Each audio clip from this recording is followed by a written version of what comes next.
service agent programs. We are a homeless service provider as well, and do have a shelter for runaway and homeless youth, transitional living for homeless youth, rapid rehousing, prevention and street outreach services, and permanent housing for homeless individuals and families. So a little bit about our agency if you weren't familiar with us, but anyway. I think I just want to say a shout out to the HHC staff, because the weekly, hopefully everybody looks at the weekly HHC newsletters that come out. And I just think the staff do a really good job of putting information together and sharing information of a variety of sorts, including jobs. So I just think that's really useful and beneficial. And I say thank you to all you guys for doing that. Our first thing on the agenda was me and welcoming you, so that's what we did, and we can maybe Mary Rathbun can sing the Zoom song for us towards the end of the meeting. That'll be our exit, right?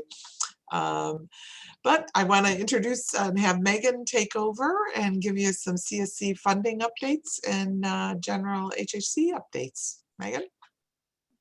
Thanks, Diane. And I want to shout out specifically Miranda for that weekly newsletter, because she does all of it. We just forward emails to her about what we think might be interesting in it. So shout out to Miranda. She's definitely the rock star of our newsletter. And please, if anyone has updates for it, we're always looking for new stuff. So send it along to her.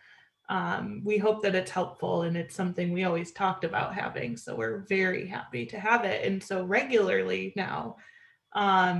So I have quite a few updates. So I'm going to try and go through them quickly. That is not to be said, if you have questions or want clarification on anything, please stop me, because it is a lot of important information, but we do have a packed agenda. So I'll try and whip through things. The first thing I want to talk about is the COC funding for fiscal year 2020. Most of you know that we should have done a NOFA last year, and because of COVID, we did not. So what HUD decided to do was to renew all of our existing grants that we had funded in FY 2019, and I am going to share what that looked like this year. So I pulled up on the screen share the list of projects that were funded. Like I said, it was everything that had been funded already in 2019. It was again renewed and funded, but we did get increases in fair market rent, which is great for our projects to be able to keep up with the housing market locally. So every project except our HMIS grant did receive an increase this year. Our total award from HUD for the Continuum of Care grant is now over $10 million, which was one of my personal goals when I took the job as director. So it's nice to achieve your goals. So we're really happy about that. Along the funding conversation, we don't know yet what 2021's funding cycle is going to look like and what we need to do for that. And also with the 2021 or 2020 funding, there was domestic violence bonus funding and regular bonus funding allocated. We don't know how they're going to roll that out either. So long story short, please keep an eye out for communication from us, especially if you are a funded agency or you are considering becoming a funded agency and applying for Continuum of Care grants in the future. We might see some bonus dollars roll out into the community, and we would love to start meeting with agencies about that if they're interested in that. And for FY 2021 funding,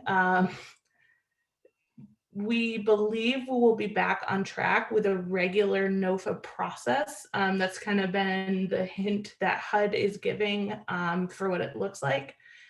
So that process, according to HUD, begins in May, but it actually begins in July, usually when they get their act together and send out that NOFA. So please keep an eye out for communication from us about all of that. And in the meantime, myself and Shireen are happy to meet with anyone who wants to discuss pursuing funding and continuum of care to get agencies prepped. It's never too early to start having those conversations with us.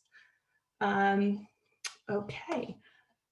So next, I'm gonna stop sharing that in altogether. The next thing I want to talk about is another funding opportunity from HUD that's actually on a quicker timeline that a lot of you might be familiar with, which is the Youth Homelessness Demonstration Project. I always say that too fast and get a lisp while trying to say youth homelessness, but so we have pulled a work group together to pursue this funding. HUD has made it kind of clear it'd be coming out anytime now, which usually is within a month for HUD. So we're expecting to see this grant come out within the next few weeks.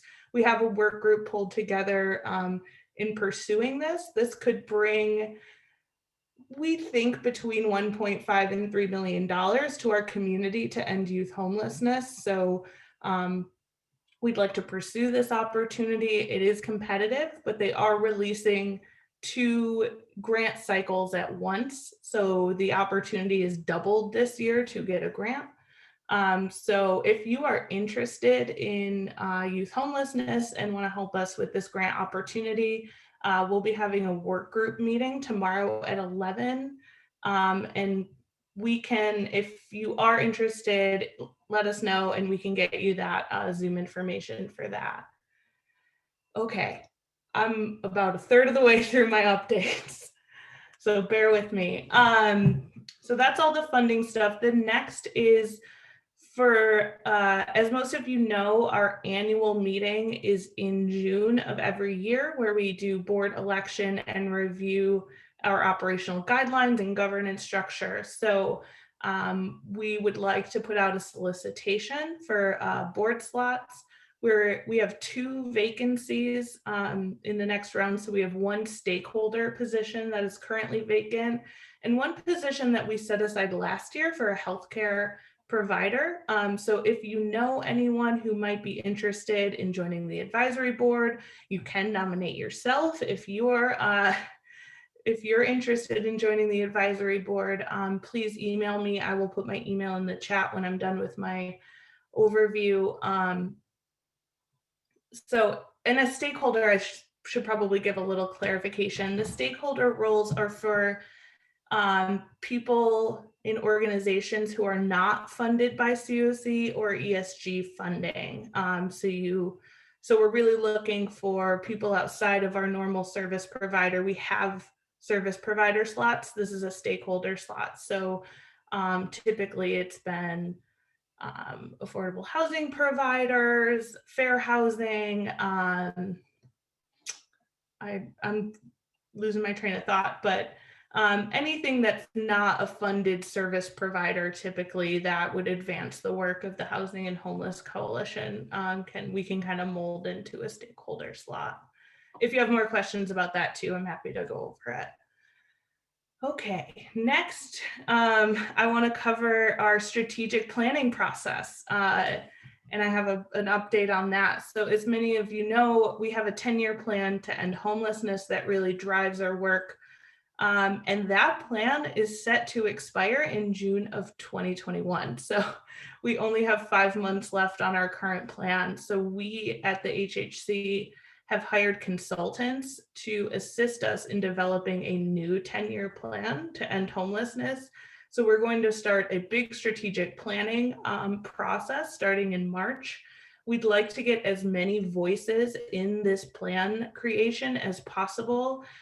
So we'll be engaging a ton of stakeholders across our coalition. Anyone who's in this meeting is welcome to join those efforts, and we'll be sending out more communication about that specifically to you as we get further into the process.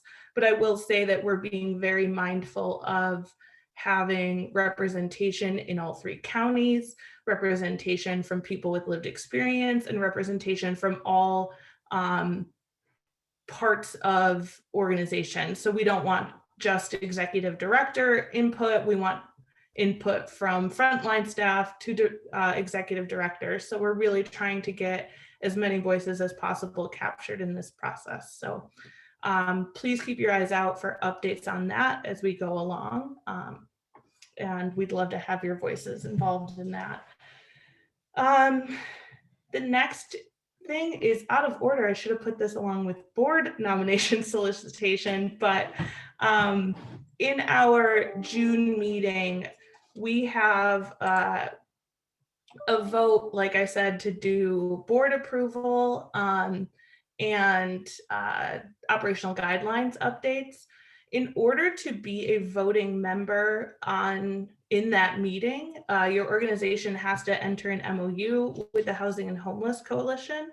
For every organization that did this process 2 years ago, your MOU carries you through August, so we're set for this meeting. But if there are additional organizations that would like to be voting members of the HHC, please reach out to us. I think our MOU is posted on our website. And in order to vote, you need to do that before the June meeting, which is third Wednesday in June. And last but not least, taking a big breath before I finish, we had a lot of email communication about our listserv and people not being on it. We're not sure if there's a technical glitch or we moved our whole email system over about a year ago. So if you are not on the listserv, please email Miranda. We'll put her email in the chat too.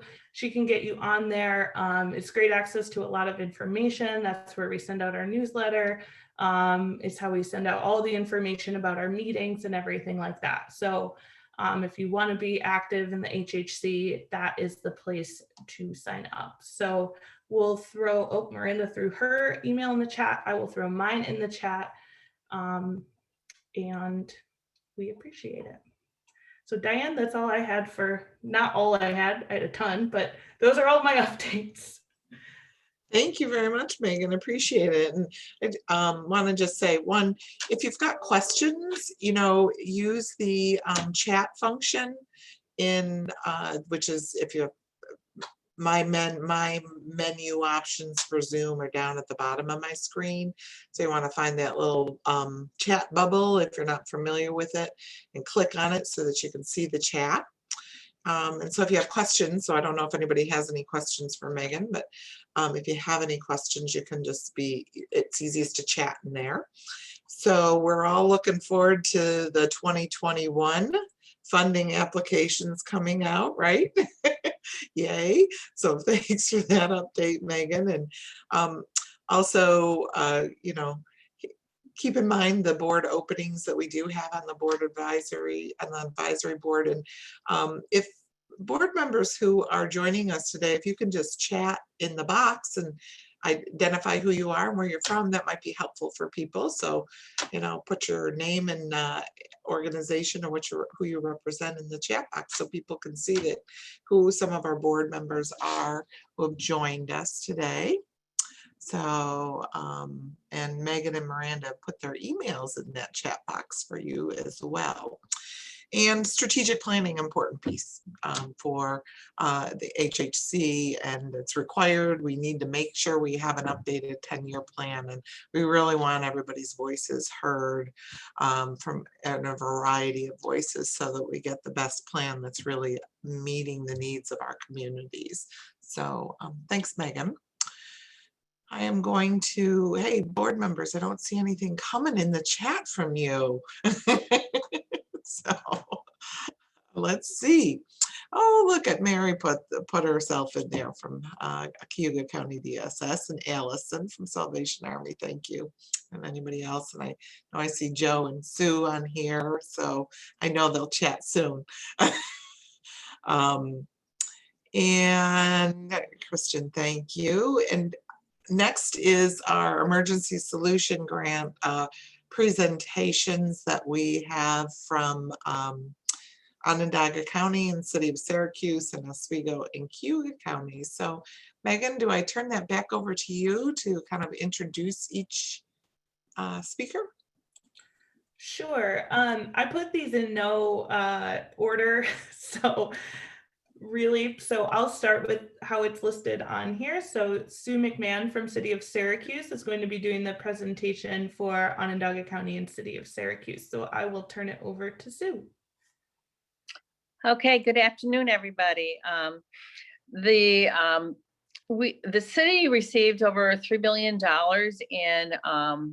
in COVID ESG funds, and how the city had decided, with much collaboration among the community, that we would be using our funds in 3 different ways. One is for street outreach to increase the time of day that we would be able to have street outreach services rather than just during the workday. Now we do have it on evenings and weekends, so that is a really big plus for our community.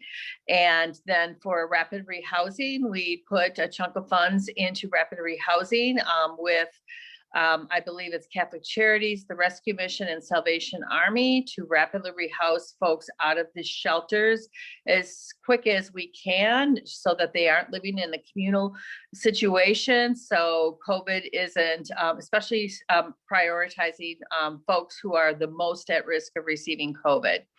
And then our third chunk of funds we put into homeless prevention, services. And that is where if people are going to be either evicted or lose, or becoming homeless, there's funds to help them with rental assistance, have it be, for rent, for security deposit, for utilities, whatever the case may be.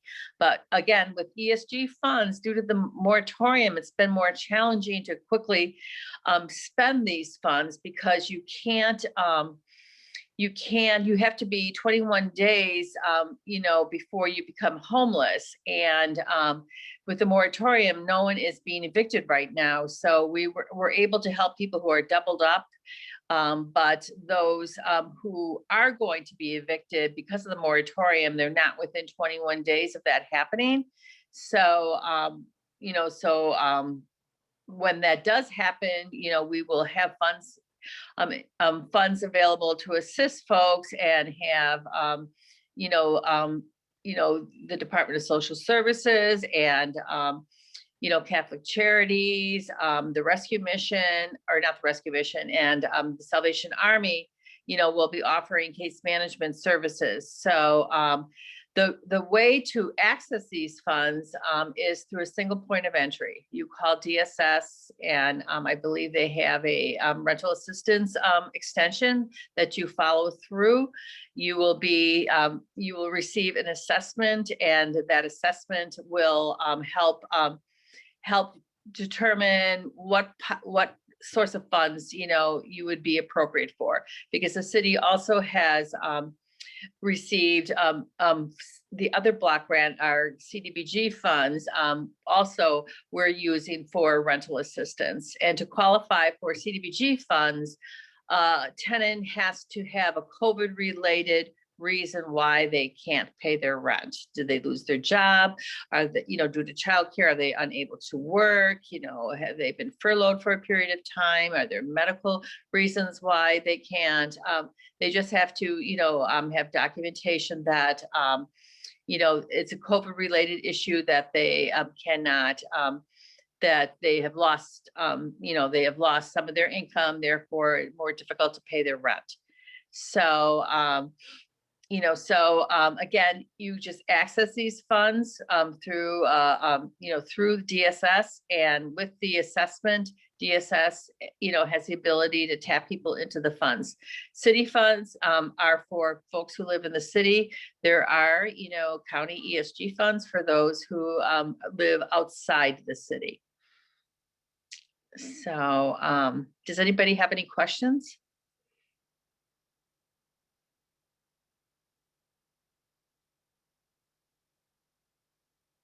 Okay.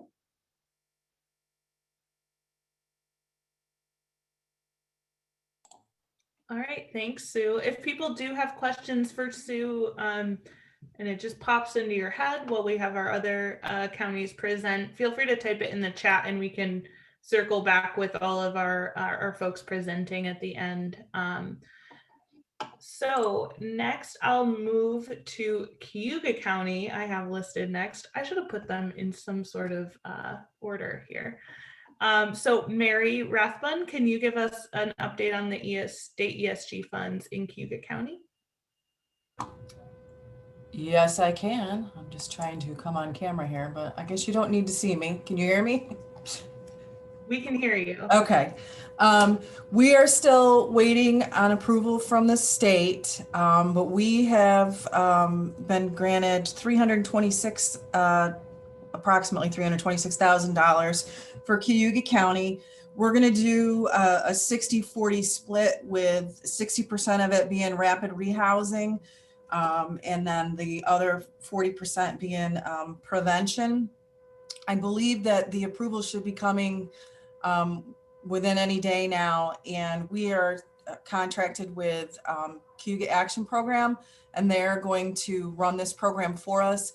So as soon as they get the approval from the state, they will be able to start. Obviously, like Sue said, the prevention money is kind of hard to use with the moratorium, so we probably will be focusing more on the rapid rehousing at first. We'll see what we can do. They are going to be hiring 2 case managers, so I'll send out those I can't think of the word, the job descriptions to the HHC if somebody knows someone that might be interested. But they will be ready to start, and then they'll just hire extra staff as they get rolling. So we're just waiting for the approval, and then we should be good to go. And then the CAP will be the main door of entry for that fund. So we wait. All right, thanks, Mary. Jackie Robinson from Oswego County DSS, you are up. All right, I am presenting for Gidget today because she cannot be here.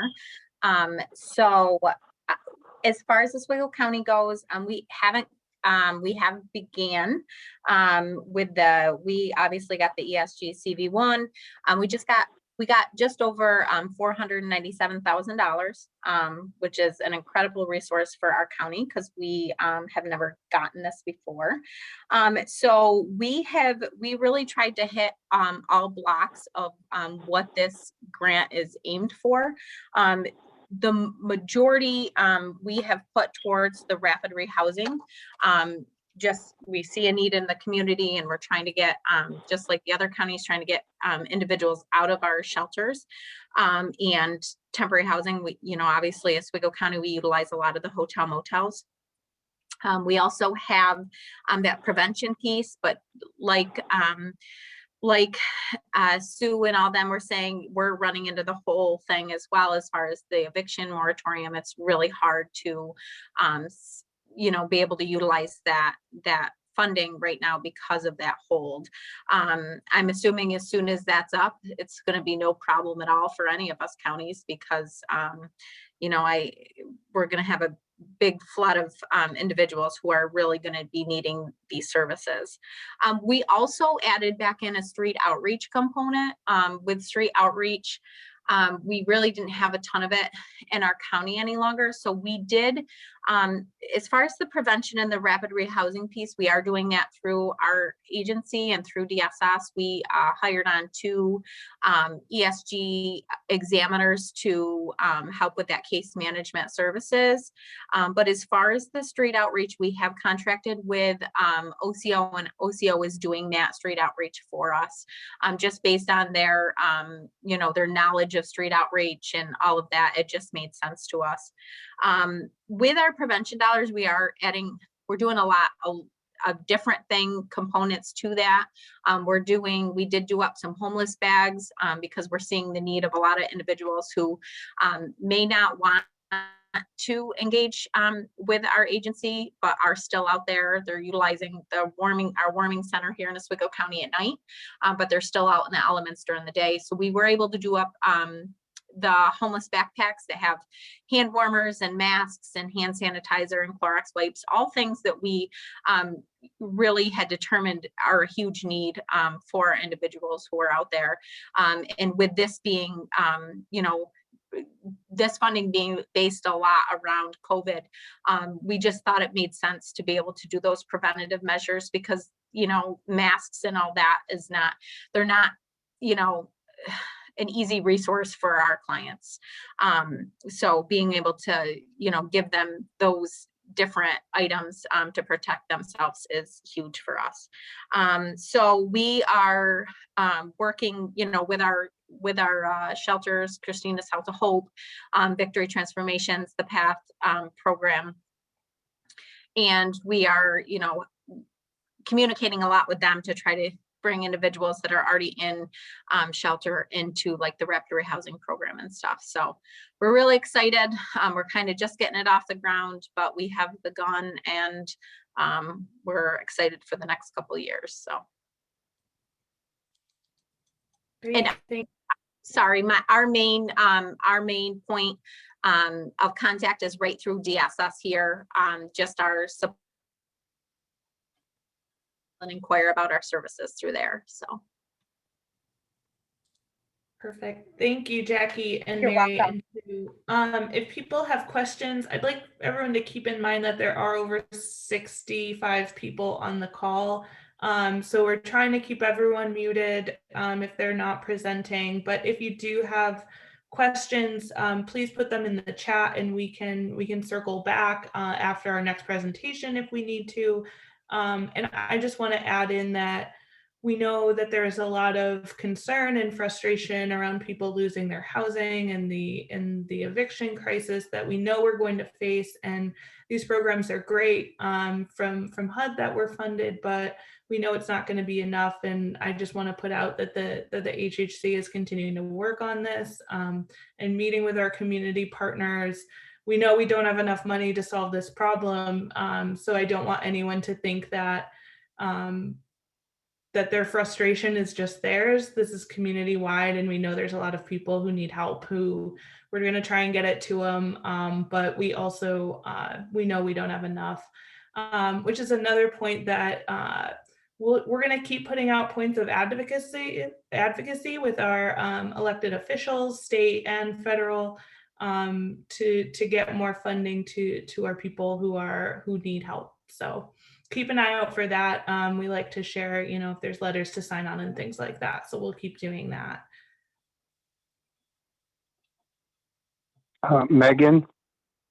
Yeah. Hi, it's Tim from Cuyahoga County, Auburn, and I was muted there. I just wanted to give, when you were talking about Cuyahoga County, where Mary talked, can we just return there for a few seconds, or do you want to move on with the agenda? I just had a few community-related issues. Tim, we have community updates as an agenda item towards the end of the meeting, so I'd love for you to jump in then, if that's okay. Okay, very good. Our presentations. Okay, very well. Okay, I'll make sure you're the first one to give the update. That's okay. I haven't got to be the first. Well, you're the first to ask, so you're first on the list. Okay, very well. Thank you. Yep. I know the agenda, going in order with the agenda is important, so we can move forward. All right, thanks, Tim. Megan, would you like to move to our next topic then? Yep. Okay, well, and thank you to Sue and Mary and Jackie for the update on ESG. It's great to have that influx of funding, but as always, it's never enough and it's only here for a little bit. So the advocacy work from HHC is critical in terms of trying to keep those funds flowing and support our community. So thank you.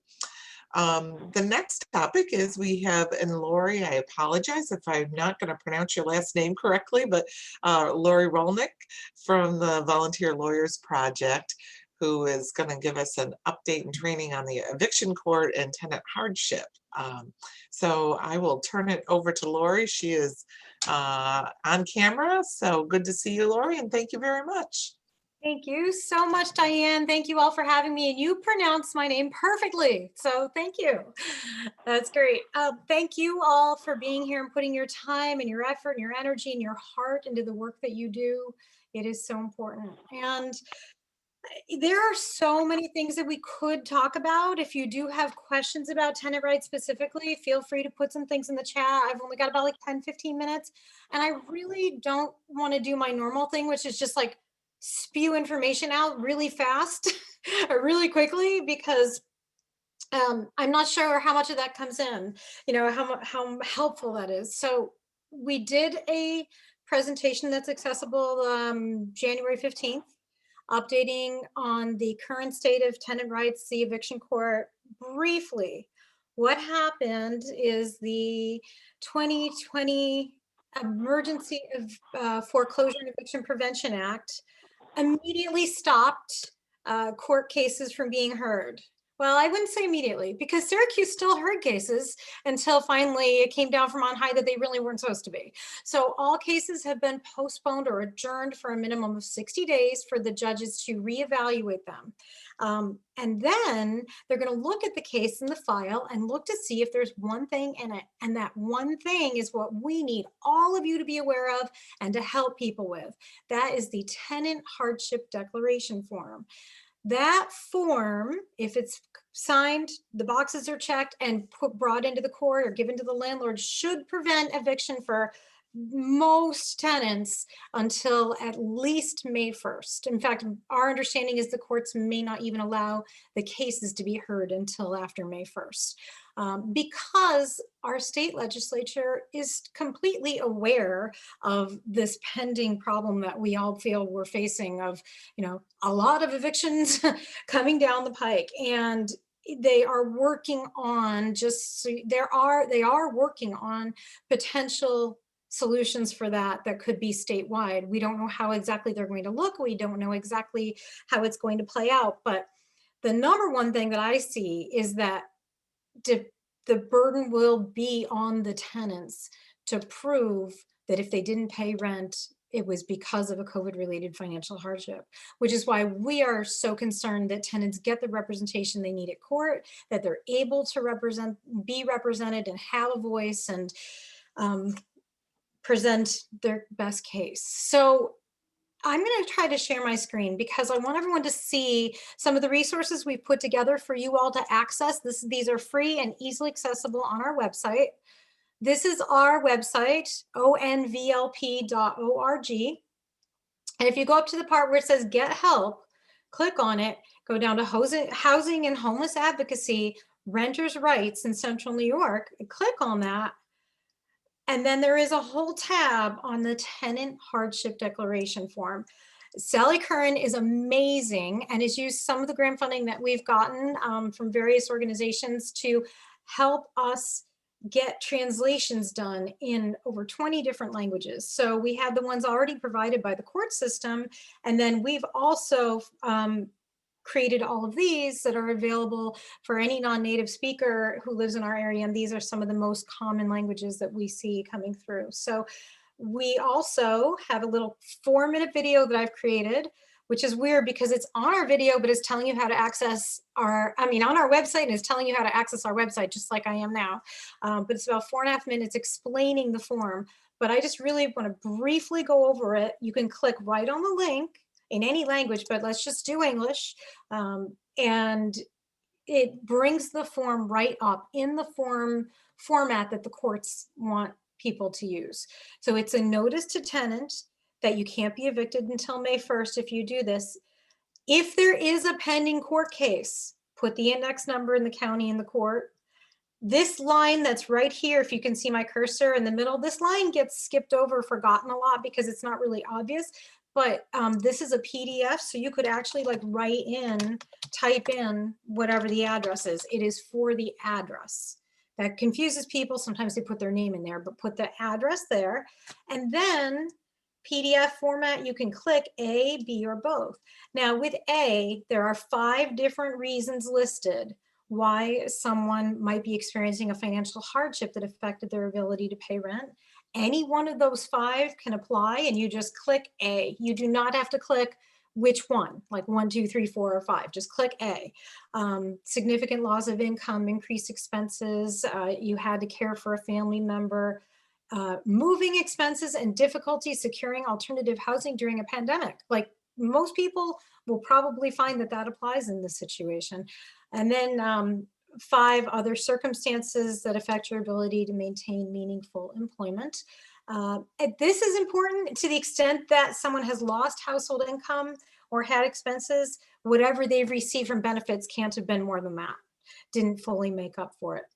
And then B, people can click A, B, or both. So if both apply, click both. Vacating the premises could cause a serious risk to the self or family member because of health conditions or disabilities. Sign it, print, you can actually type in, you know, the name here and sign it, date it, and print it off. Give a copy to your landlord. If there's a court case pending, get a copy to the court or your attorney if someone's representing you, and keep a copy for yourself. As case managers, you can really help people to find this resource, connect, get the forms out, and that really should protect people while our legislature is busy figuring out the next steps and some of the protections that should be available. So the tenant, take a deep breath here, I know this is a lot, right? The Tenant Safe Harbor Act, in theory, if it works the way it's designed, should prevent most evictions of people who were facing financial hardship due to COVID or couldn't pay their rent because of COVID. The way it's designed is that someone cannot be evicted for that non-payment, but could have a substantial money judgment brought against them or, you know, held against them, which can really adversely affect their credit rating. And what I suspect will happen is that many people might choose to voluntarily move in exchange for not having that judgment against them. So I think we're still going to see potentially huge numbers of people needing to transition to new housing, but it may look different, you know, depending on how people make their own individual decisions and what their case managers figure out with them and what resources are available. And we don't really know a lot of that right now.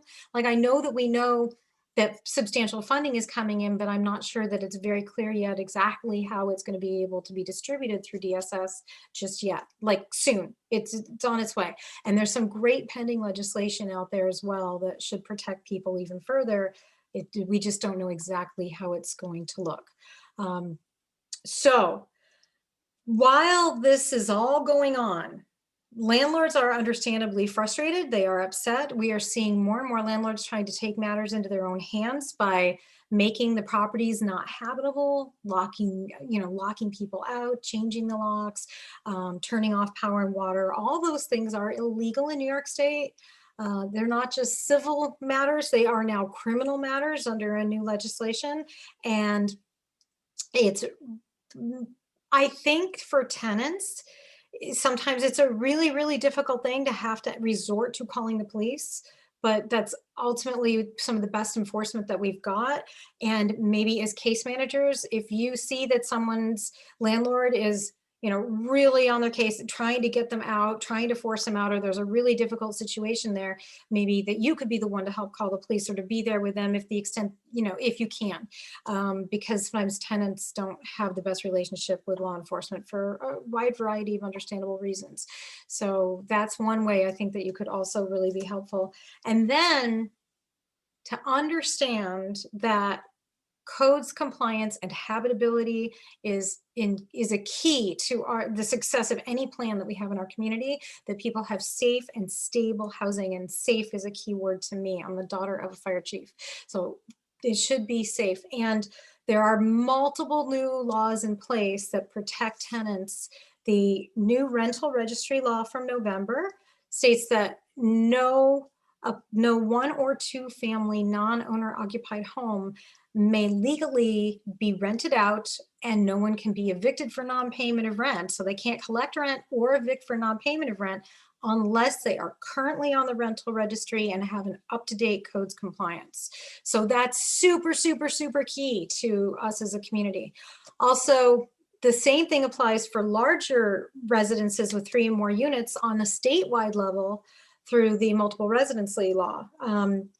Our new City Bureau of Administrative Adjudication is really kind of coming into full swing, and now is able to hold hearings and to respond to tickets that the codes department now is able to give to landlords if their properties are not in compliance in a repeated way. So we're starting to see a lot more enforcement from the city. We're starting to see a lot more of a coordinated effort towards safe housing, and we can all play a part in that somehow. So we appreciate that. And I hope that's been helpful. And if anyone has any questions, I'm happy to jump in.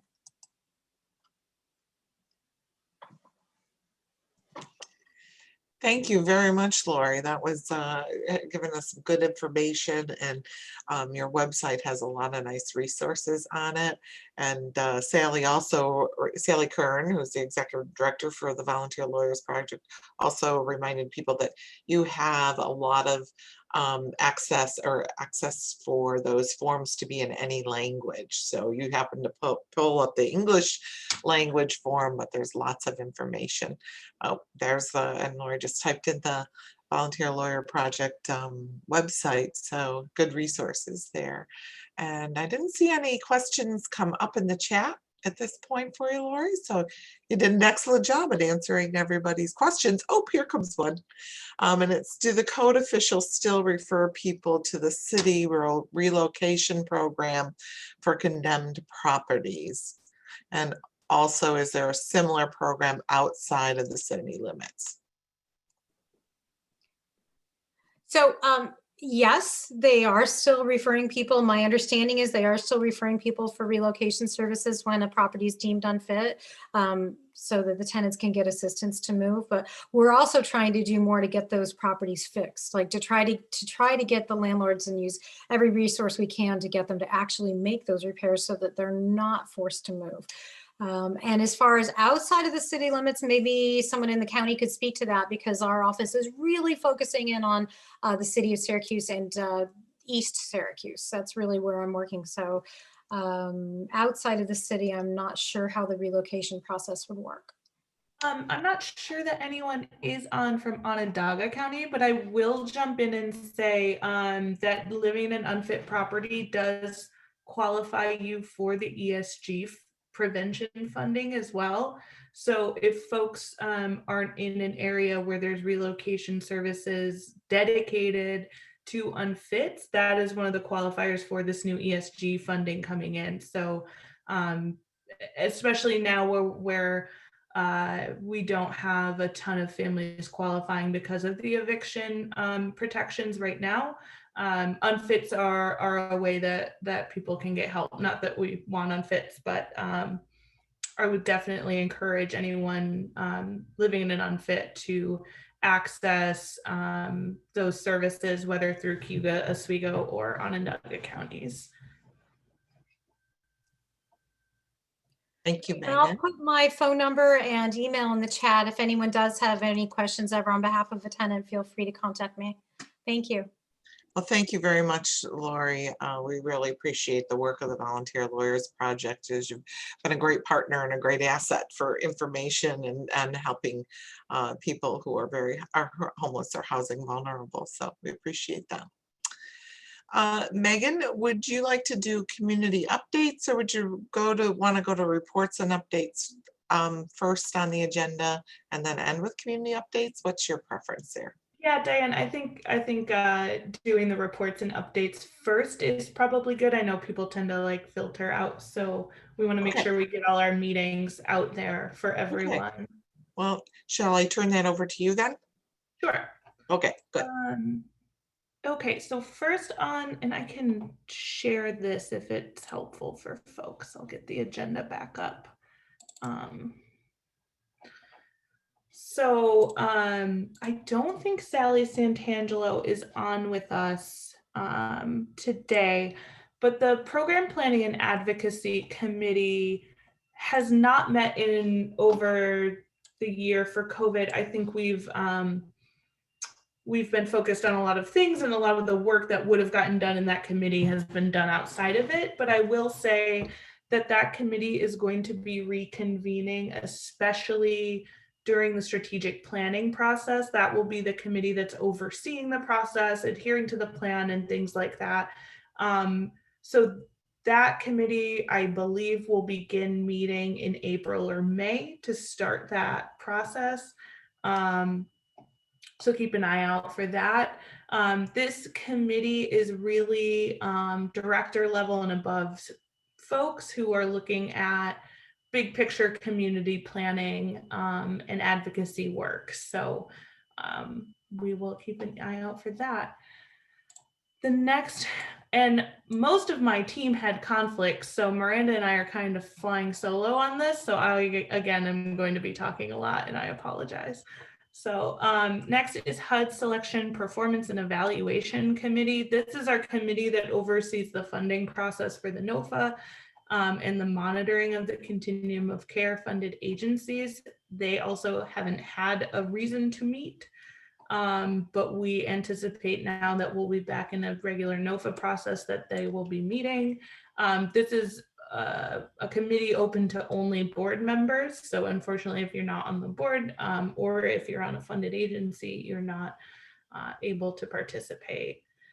The next is the Cayuga County Committee, the Auburn Cayuga County Task Force. I don't know if I saw Renee on. I don't see her. So we'll skip the date and time of that one, and we'll make sure that communication goes out. Oswego County Coach, is anyone on from who could tell us when the next coach meeting is? No. Okay. I'm looking, Megan. I'll put it in the chat for you. Thanks, Jackie. I You're should have welcome. prepped people That's to have okay. this ready. That's I was gonna Our ask next- Jackie or Jill if they knew when the next one was, because Jill is on the. with Yeah, us. I don't have it on my calendar, so I honestly don't know when it is. We're so prepared, right? Sorry about that, Megan.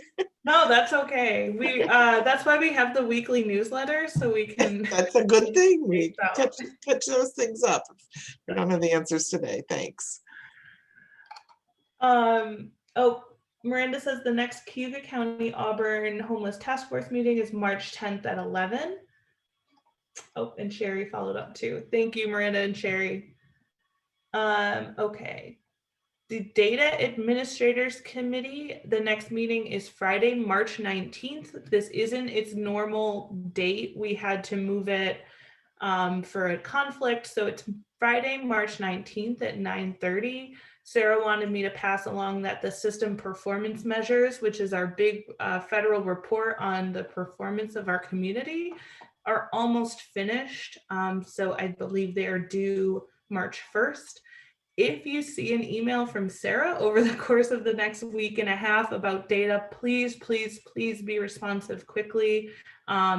This report affects a ton of our funding and especially our NOFA if we get bonus dollars from HUD. So data quality is especially important right now. So if you get an email from Sarah with that red exclamation point, please follow up with her and make sure we're getting that data corrected. Oh, Jackie says the next coach meeting is March 22nd, and they're usually at 2:30 if I'm not mistaken. 2 or 2:30? 2:30. Okay, good. First instinct was correct. And if people need links to those meetings, we can get those out to folks too when we get closer to the date. Okay, next is our work group updates. I have good news for everyone. We are starting back up with our housing service providers work group. This was a work group we had dedicated to providing trainings for the community, especially targeted towards frontline staff.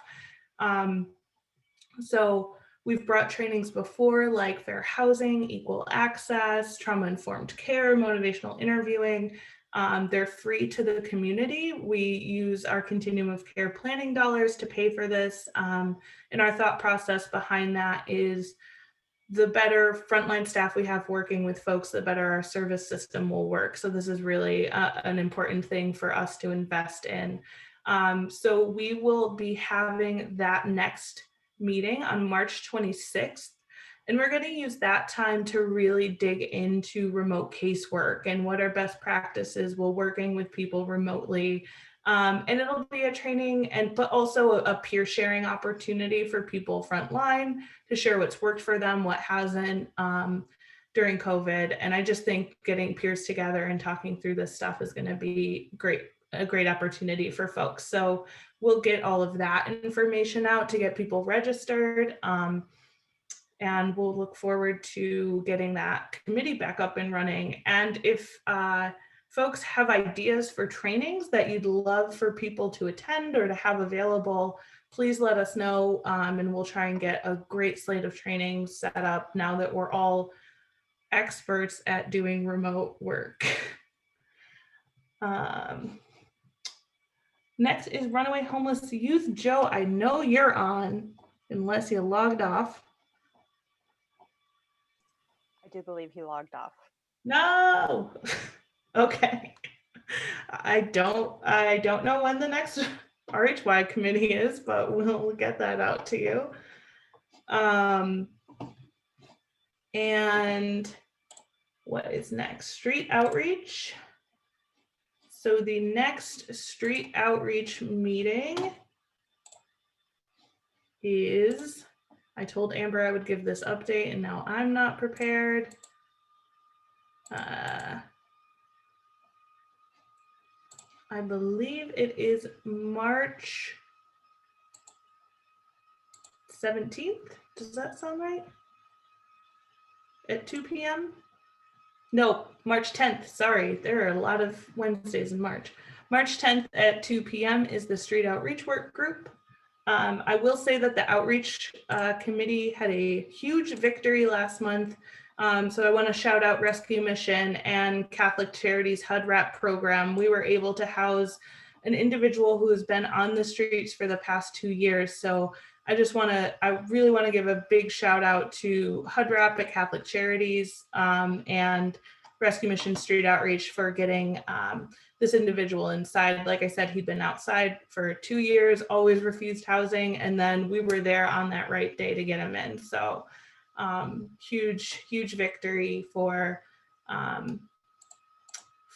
those folks and for this gentleman to finally be somewhere safe and warm, especially with how cold it's been lately. Coordinated entry work group. Fred, I think I saw you on. Yeah, I am here. Hey. Yeah, coordinated entry work group. We just met at the beginning of February.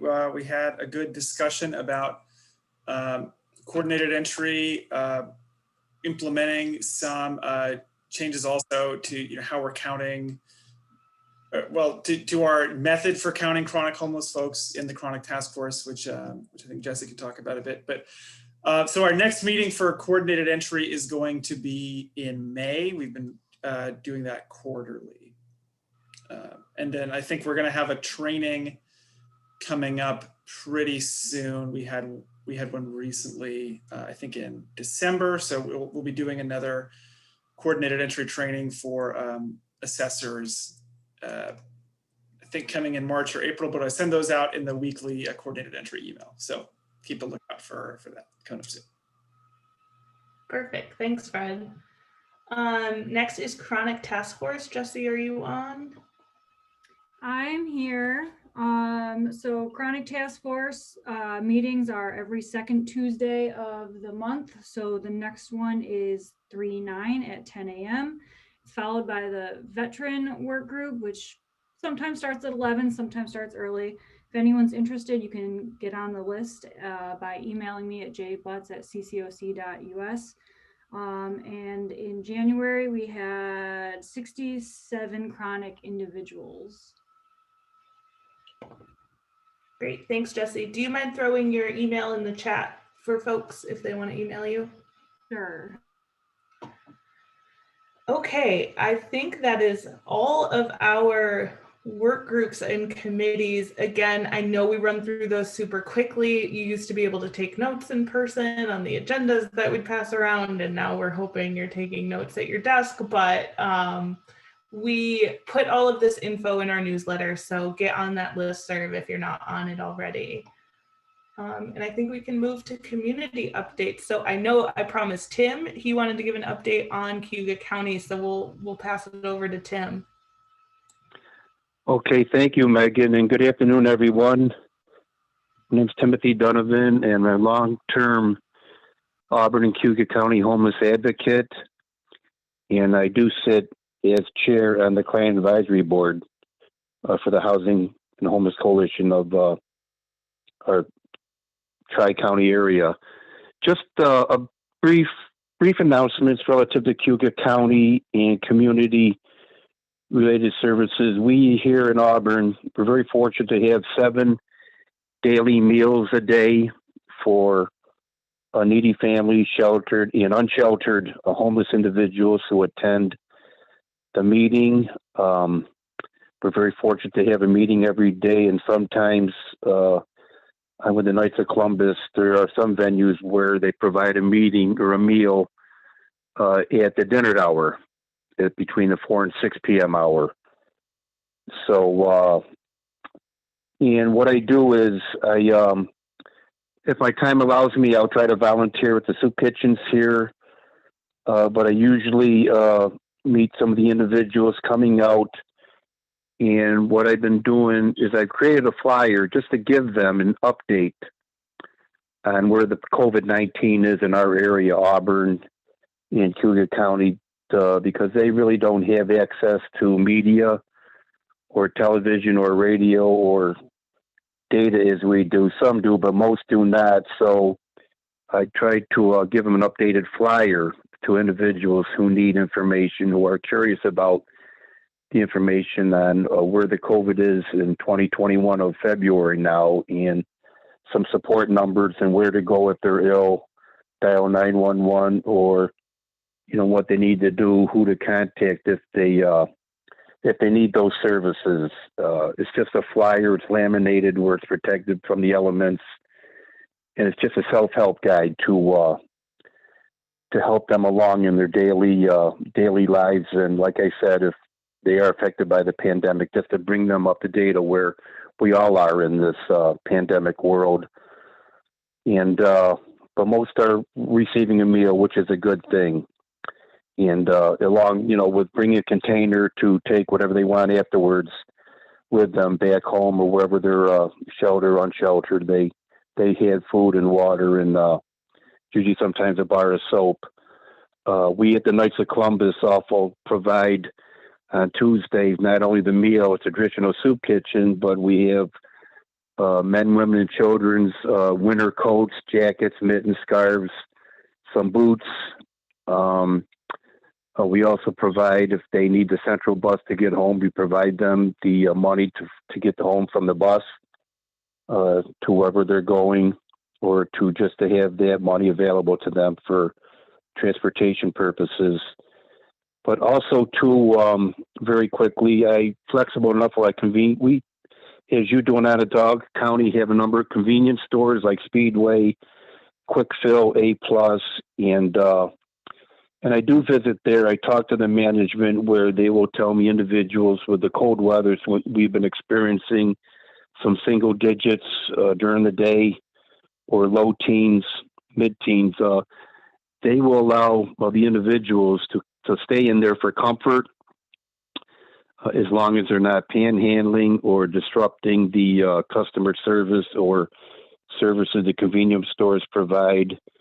I know just one in particular, just recently I walked on our Wegmans up here, and there was an individual lady there who was just staying out in the foyer just by herself. I talked to the security guard, and he and the administration was fine with that as long as it didn't become a pattern. So, and I questioned this lady, and she did have shelter at night. She was just seeking shelter during the day, with the temperature being cold. So our convenience stores are somewhat understanding and being very gracious in providing a warmer climate for the individuals who are out and about during the day. And I think that's a good thing. Providing coffee, if they can afford a cup of coffee, they will have that. But I think it's just very gracious to have them be warm and during the day.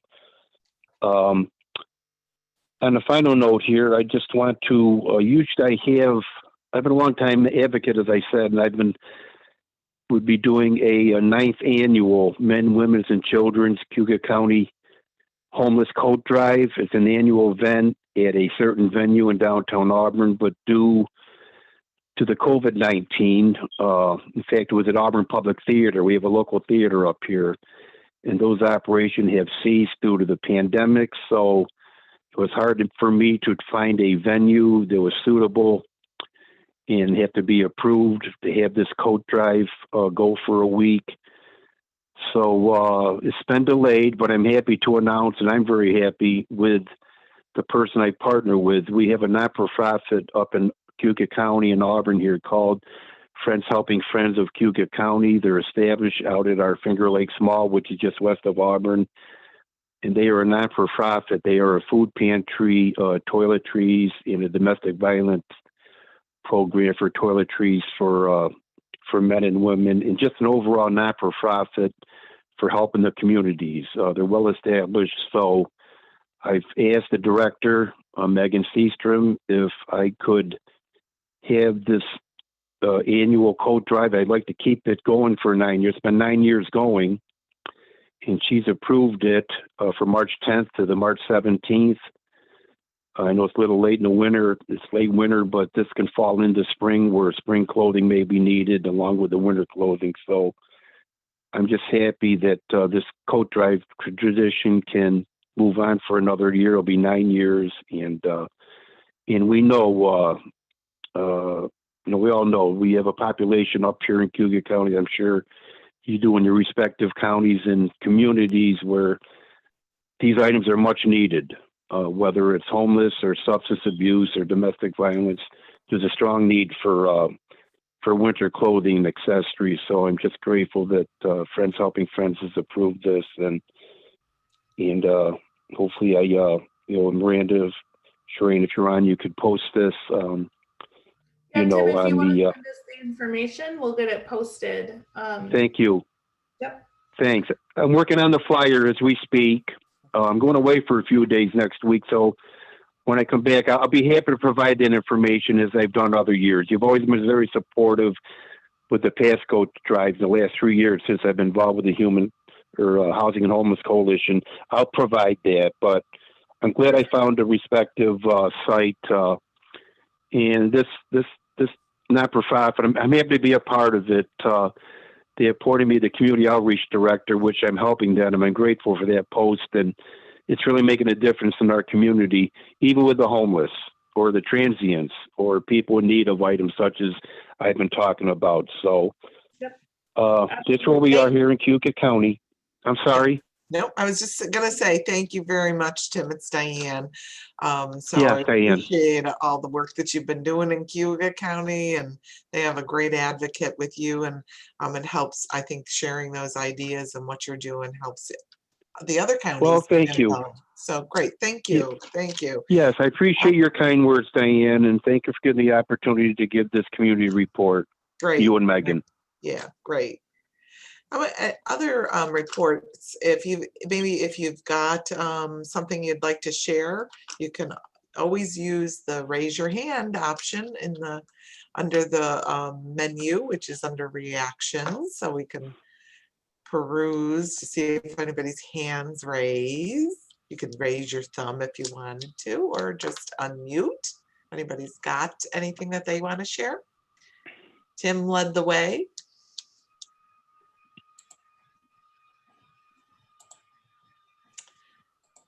I'm not seeing any hands raised or anybody unmuting.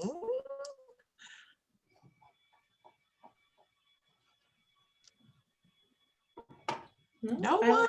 See either, Diane. Yeah, no, come on. Y'all are doing great work. You want to share that? That's important to do. Success stories are wonderful to hear, right? Like Sure, I'll was share shared something. earlier. I'll share something. Sorry. Hi. I'm Hi. I'm Andrea Wandersee. I'm the executive director of NEDA. I know a lot of you. I want to announce that NEDA has shifted our rental housing counseling program a little bit and is now under the direction of Taisha Martin. She's got a new title of Director of Housing and Property Development.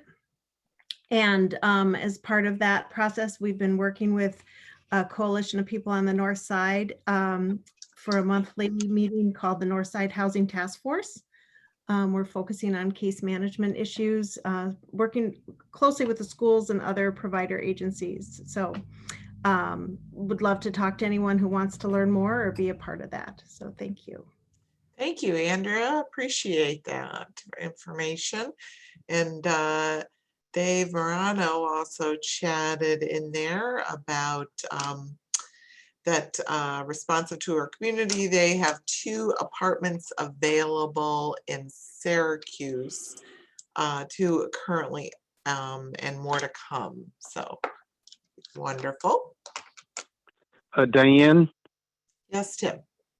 Yeah, I forgot to mention one thing, and I want to acknowledge our businesses up here in Auburn and Cayuga County. I seek donations like masks and sanitizer and bars of soap. And I forgot to mention that when the individuals come for their daily meal, that they are distributed to them. If they don't have a mask or sanitizer, Right. they are distributed some who don't have them or can't afford them, but they have for their self-protection and for others. So I just want to acknowledge the business here in Auburn that are donating them That's to great. me, for me to hand out to the individuals at the meals.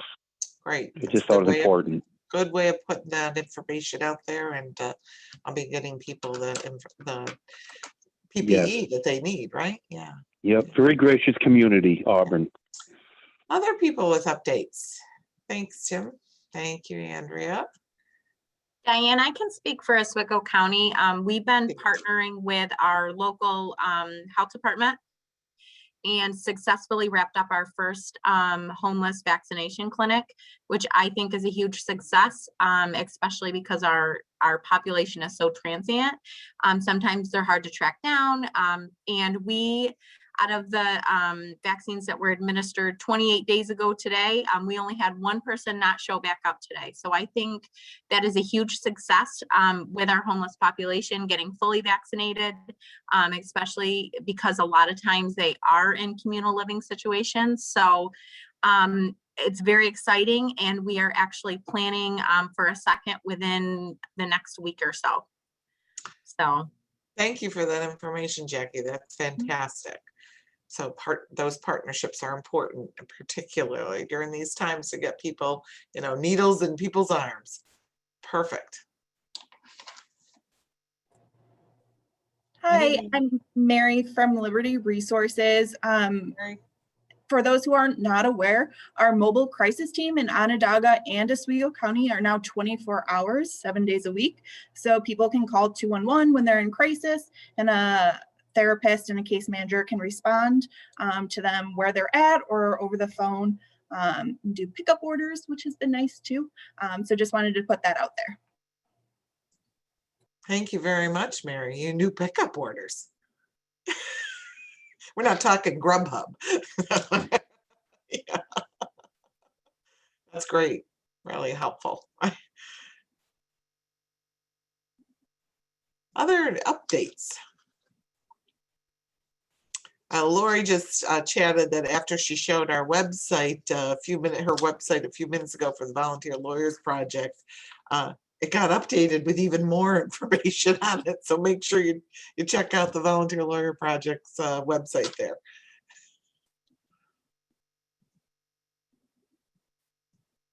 Other updates.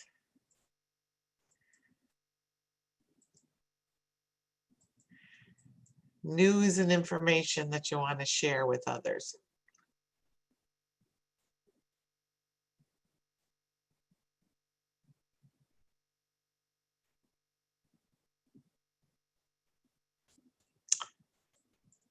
I'll sing the Jeopardy song. Do do do do do do do do do do do do do do do do. I'm not hearing anybody, Megan. I think we're good then. Okay. I'll just add that our next meeting for the full quarterly membership meeting will be April 21st at 1:30. We'll have a registration again. I know that's like an extra step to get in, but it helps us with attendance. Now we don't have to furiously write everyone's names down while we're in the meeting.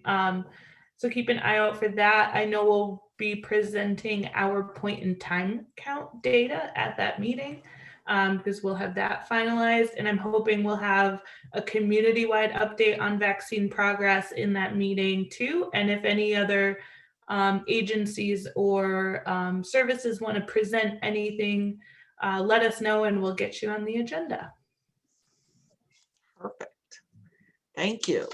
And thank you to all of our presenters this afternoon, Sue and Mary and Jackie and Lori, and for everybody who shared their information and updates. That's great.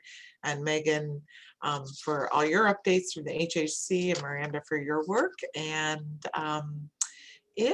and for everybody attending, of course, that's the critical part, because without you, we don't have any meetings or updates. So we appreciate your attendance and all the good work that you're doing. And if there is nothing else for the good of the order or pressing, then we will say goodbye until April 21st, you said, right, Megan? April 21st. Okay. All right, everybody, then. Bye and take care, and be well and stay safe. Thanks, everybody. Thank you.